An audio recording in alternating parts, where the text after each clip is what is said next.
The road to London. Grandstand. The road to London. Grandstand. They're coming down with only about 10 yards to go, and it's neck and neck. Fraser and Trapp to the line, and it'll be Fraser first. Cuthbert holding her advantage, and Betty Cuthbert is going to win the gold medal. Cuthbert goes to the line and wins the gold medal. James Girl taking the lead with 10 metres to go, and she'll win this one. In for her third gold medal, then goes to James Girl. Memories of champions from games of the past. Decades of golden celebrations. The competition, the struggle, the pain, and the eventual triumph. Dean Lucan, the bar at 240 kilograms. He's fishing for gold and not tuna. Up it goes. I think it's gold for Lucan. He's walking around. It's gold for Lucan. And Ian Thorpe fulfills his destiny and wins the gold medal. Gold to Ian Thorpe. World record time. He is one super swimmer.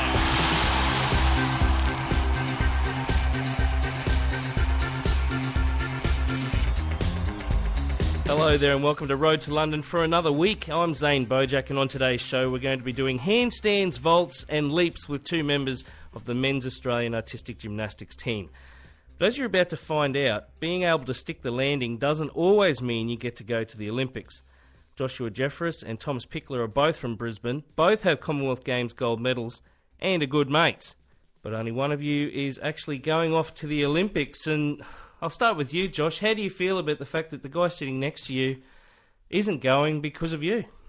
Yeah, well, if you put it that way, I feel pretty bad about it. No, I certainly have mixed feelings about it. I'm over the moon that I get to live my dream, and all the training and hard work's paid off for this comp. But at the same time, knowing that Tommy's going to miss out is really tough as well. What about you, Thomas? You've got the support role, the reserve role.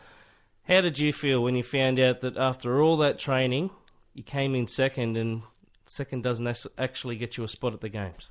Yeah, well, I guess I was disappointed that I wasn't selected, but I got beaten by a tough competitor, and Josh really deserved his position. He did an awesome competition in the last selection, and like you said, I'm in the support position. I'm reserve, so I'll be going over there and helping Josh out as much as possible, and together we hope to get the best result for Australia. Josh, I spoke to you two at the 100-day celebration, now 50 days ago on the Gold Coast. You were all upbeat about what was ahead.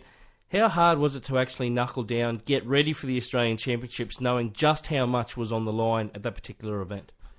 Yeah, it was very difficult. I think for myself, I just tried to take it as I usually take it, treat it like every other competition. But yeah, I must say I was the most nervous I've ever been at a comp nationals, just knowing what was on the line. So yeah, it was pretty tough, and I think we're gonna take a focused point and go towards the Olympics. So. We've already talked about you both being friends. I can see you smiling at each other's answers already. But Thomas, for you, the championships were the culmination of 2 full years competing against each other. What do you actually say to each other before going out and competing, knowing that there's so much on the line? Break a leg. No, well, it's easy in our sport. We can sort of focus on our own performance. We're not boxers. We're not trying to smash each other's face in. So in that regard, it's pretty easy just to knuckle down and work on your own training, and at competition time, just focus on what you do. And if you don't want to watch the other guy compete, if you want to keep your head down, or if you want to support each other, that's up to you. And we've been pretty supportive with each other in the lead up, and I guess like I said earlier, we're hoping to have the best result for Australia at the Games. You both know what it's like to win gold, with the men's team breaking through for a win at the 2012 Commonwealth Games in Delhi. How big of an achievement was that for you both? And I know that there's been success, Josh, in 2006 Commonwealth Games, and you've both done well in international events. But to actually win as a team, how much did that mean to the both of you? Yeah, it was definitely one of the biggest achievements in our sporting careers. We'd never won as a team before, so to eventually do that, it was just an amazing experience. And now that monkey's off her back, it just goes to show that, you know, it installs confidence in a lot of the younger gymnasts coming up as well, and just goes to show that, you know, we're a reckoning force. And you won some individual gold in Commonwealth Games as well, Thomas. From that perspective, how much did the team's event mean to not only your confidence, but just to the sport of gymnastics in Australia? It definitely meant a lot to sport in Australia. You know, we've been trying to win that gold medal for a long time, and to finally break through, as Josh said, it was awesome for our confidence. And it was a few days before the apparatus finals, and we won that gold. And everyone went out in apparatus finals and picked up a second gold pretty much. And so I think to have that monkey off our back meant that the rest of the competition was a lot easier and a lot more fun. And we had a great time in 2010 at the Commonwealth Games. And I hope the Australian gymnastics community took a lot from that, and it builds to more success in the future. Now, the reason that we only have one competitor in the all-around is because we don't have a team and we don't have the prospect of having multiple competitors. How far are we off from having a team in an Olympic Games, do you think, for the men?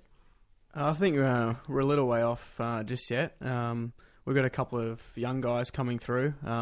So Tom and I have been taking on the role of being good educators, I guess, and trying to teach them tricks of the trade as we keep training with them, and hopefully they'll develop over the next couple of years, and hopefully they'll start to beat us guys. Because to do well as a team, those younger guys have to be beating the older guys, and that's the main aim. Where's the problem areas? Like, is there a particular apparatus that we're struggling in, or are we a certain number of points away from the big teams? What has to happen, Josh, to actually get us into those team finals? Yeah, I think we've always been down on vault in terms of start scores. The national coordinator, John Curtin, has really put an emphasis on start scores. So the next couple of years, we're really focusing on difficulty of our routines and trying to get that up there. And then once you've got those skills, then you can work on your execution and try and bump those scores up. What would it mean to you, Thomas, to compete in a team at the Olympics? Do you think we'll actually see it while you guys are still competing? Oh, I'm not sure. Gymnastics is one of those up and down sports, and it's never easy to predict anything. It'd be great if it would happen. As a team, that was our ultimate goal last year, to qualify a team, and it was really disappointing not to be able to take 5 guys. And Josh and I wouldn't be in this situation, and to enjoy the Olympic experience with friends is always better, especially some that you've competed with for the last 10 years and known pretty much your whole life. And so I guess the Games as a team event is probably a little while away, and we're working on that. And it's an overall issue, I think, we've got in the sport with the participation levels, the funding issues. I think a lot of sports are in the same situation, but we need to get the grassroots of sport and gymnastics especially, more numbers, more participation, keep athletes in the sport longer, and I guess coaching or getting elite international coaches in Australia to do the job as well is also really important. Given that at this stage you are on the reserves bench, Thomas, for you, Josh, so who's going to be the toughest competitors at the Games for you at this stage? Definitely China. They've been at the top for a number of years now, and they're going to do a fantastic job. And then I'd say Japan and even England. They're looking really good. They won the European Championships a couple of weeks ago, so we'll have to look out for those guys. Is there any chance of a medal?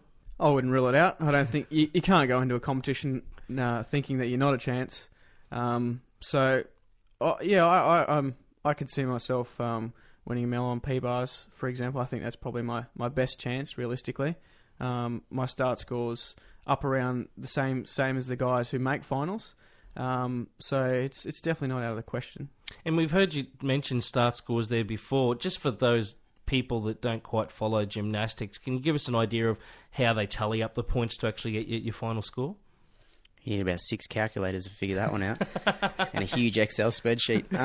No, there's 2 components to our score. Is the difficulty. So you have 10 skills counting on every apparatus, and depending on how hard they add up together to give you the difficulty. And there's the execution, which is out of 10.0.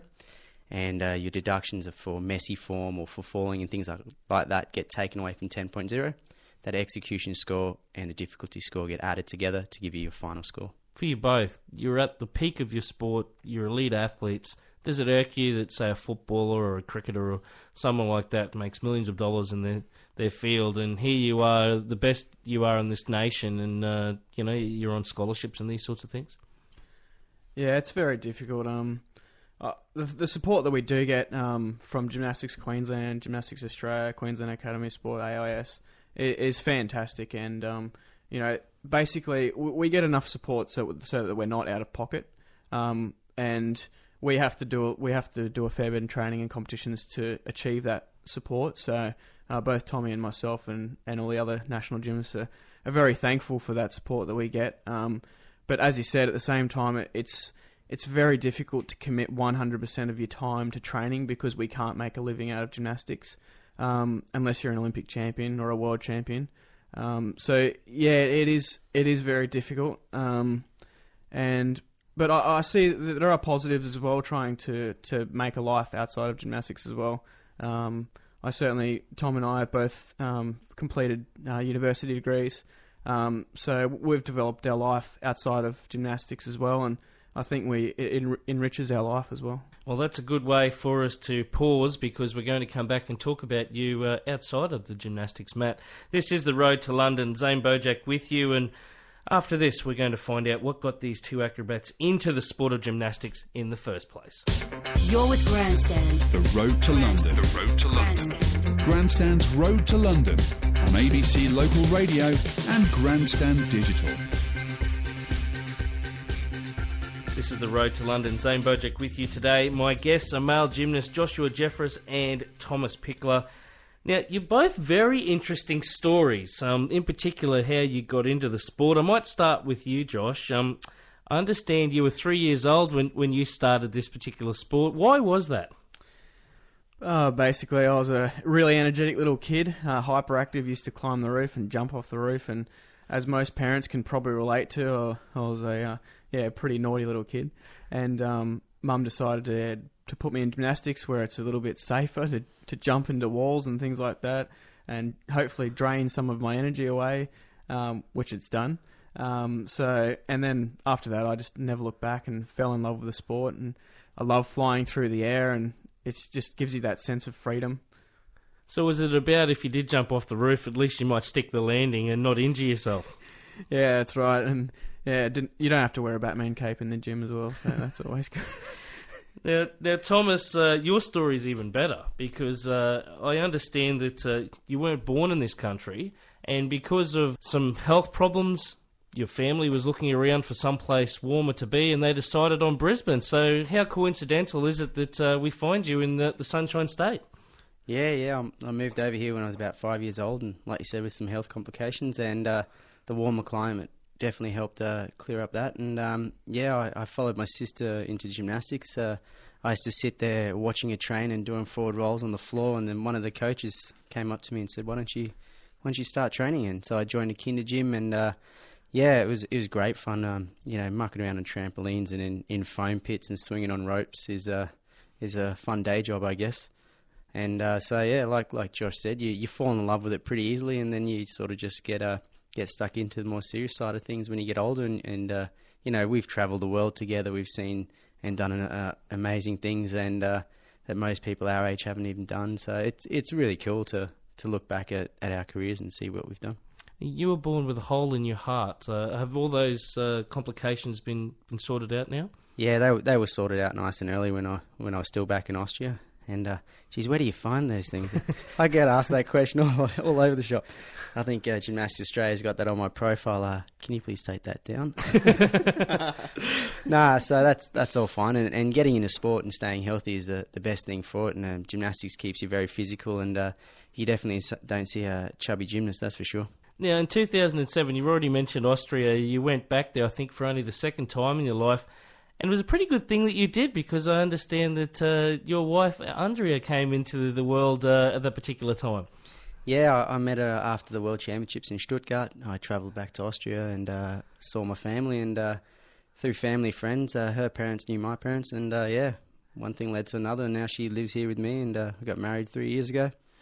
And enjoying it here. So I take it Austria still has a very proud part in your heart, so to speak. Yeah, now that I've married Andrea, I think we're going to be travelling to and from Austria for the rest of our life quite a bit. So it is a special place, and I love going back there. And like I said, I left when I was 5, and I love going back there and discovering new things about my past and also my family and just the area in general. We live in a beautiful place in Austria, and we lived in a beautiful place, and it's nice to go back.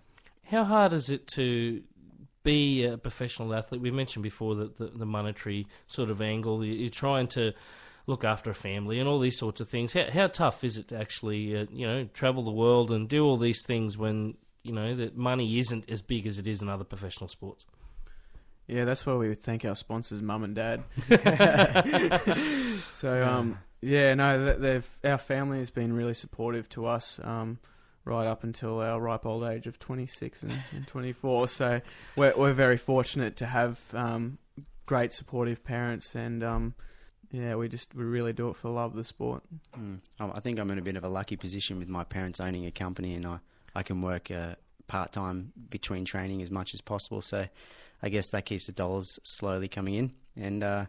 And like Josh said, we studied as well and looking after our post-gymnastics career as well. Yes, and we might talk about that very shortly, but you both had some very serious injuries. I might start with you, Josh. What's the worst thing that's happened to you?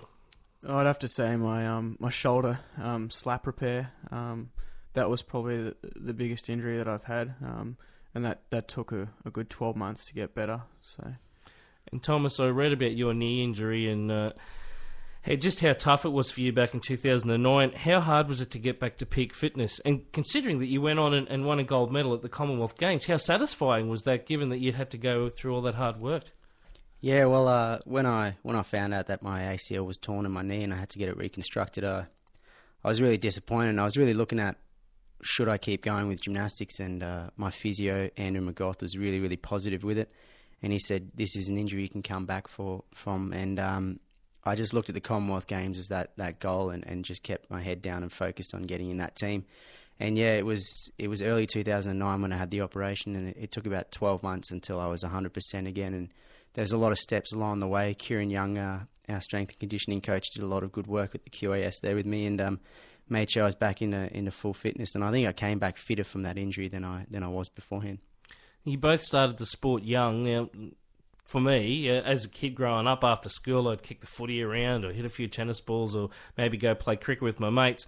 What were you guys doing to eventually become Australian gymnasts? Lots of rope climbs. Going to the gym and, lots of rope climbs if you were naughty, Josh. So Josh liked to do a lot of rope climbs. That's why he's strong on rings these days. But yeah, we spent a lot of time in the gym. We'd do 2 hours of strength and stretching in the morning before school, and then we'd go to school as every other normal kid, and then go back in the gym and train from 3:30 till 7 and work on apparatus and skills. So as teenagers, is it right to say you're doing about 30 hours a week just gymnastics? Yep. Even younger, like 12-year-old kids are doing it these days. There's 10-year-old girls that are doing it, and I think you don't think you're missing out on anything because you don't know any different.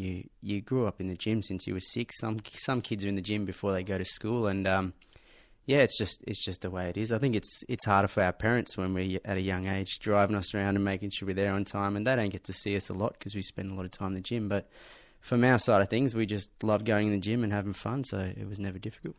What about the physical benefits? Looking at you both, you're both pretty strong, got your guns out there. Does it come in handy? I know you're already married, but Josh, does it come in handy trying to pick up the ladies? I told Josh to put a shirt on before he came in today. I don't know what he's doing. I wish it did.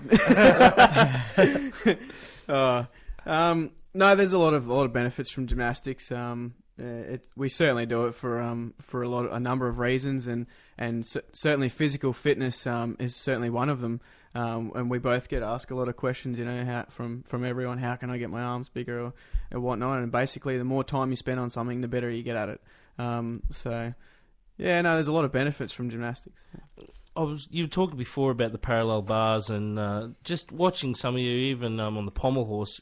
How do you hold your own weight for so long, and how much practice is involved there with being able to do a straight handstand and things like that?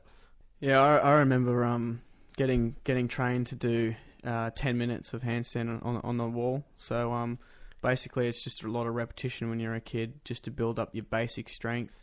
Yeah, repetition is the number one thing in gymnastics. It's trial and error pretty much. Every skill you learn, you just keep trying. You work through your build up and your preparations and that sort of things, but you just have to do it over and over again. And even when you've mastered a skill, like we'll head into the gym this afternoon and repeat skills that we've done a million times before, just so to make sure we're all on top of it and they're perfect and we don't lose the ability to do them. You're with Grandstand. The Road to London. The Road to London. Grandstand's Road to London on ABC Local Radio and Grandstand Digital. This is the Road to London. Zane Bojack with you today. My guests are male gymnasts Joshua Jefferis and Thomas Pichler. What do you actually do to pass the time away when you are on international trips and you're bonding as men, so to speak? Oh, geez. I guess we spend a lot of time sleeping during the day, that's for sure. Not together, but... yeah, well, you know, wherever you are in the world, you check out the sights and see what's around the hotel, and you spend a lot of time in the gym, and like I said, you know, there's always something to do when you're overseas. You're sleeping, you're training, you got to go to and from lunch, you got to be on a bus here, time there, that sort of stuff. So there's not a lot of sitting around, I guess. Do you have any hobbies that you like to keep your mind occupied when you're not actually on the vault or on the floor? I try and play guitar. Try. He's got a little career as a guitarist, as you may know. So you think he's quite good, Thomas? Oh, you know, every now and then he busts out a move with the guitar and some clips on YouTube, which I think I'm hearing right now. Oh, no. Do you know what this is? The A-Team, a song by Ed Sheeran that Joshua Jefferis is performing for us right now. We might just take a listen.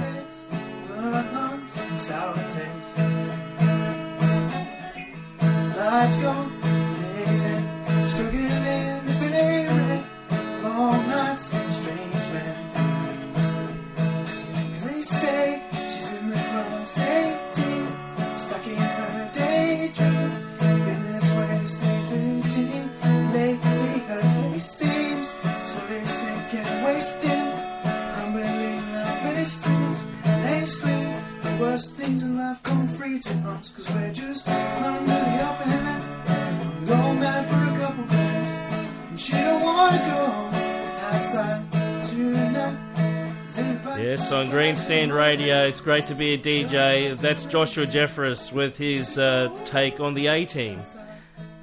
Joshua, very good. You've uploaded that on the internet as well. How proud are you of that? You've clearly found that. Yeah, it's pretty cool. There are no secrets. 300 views as well. That's very impressive. All gym fans, I'm sure. I'd like to thank Josh's mum and dad for watching that 300 times. Now, Josh, what sort of made you think that I'll put that up on YouTube? Did you want to get your music out there and be able to entertain the masses, or what was it about putting it up on the internet? Oh, I don't know. I don't know what I was thinking. No, I've always wanted to play in front of a live audience.